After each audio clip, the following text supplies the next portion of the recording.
Galois. I am the greatest mathematician who has ever lived. I was born on October 1811 in the town of Galois, France.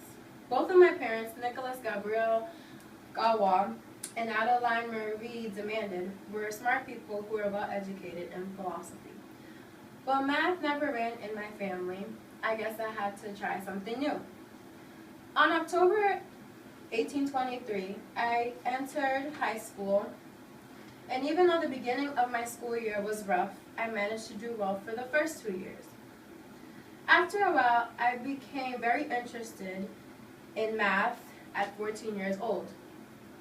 And in 1828, I entered an institution for mathematics in France, but I failed because of the lack of information during my presentation. Later on the same year, I entered again, but only some of my professors were understanding what I was going through. They didn't know what they were losing. But a year later, my first paper on fractions was published. When I started to discover the theory on polynomial equations, I became famous for my contributions to a higher class of algebra called the group theory.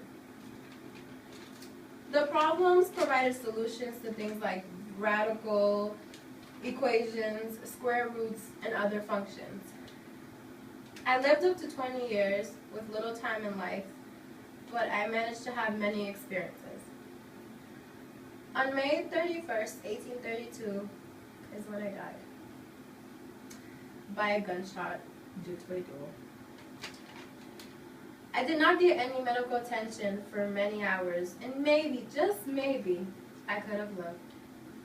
But my last words to my brother was, "Don't cry, Alfred. I need all my courage to die at 20.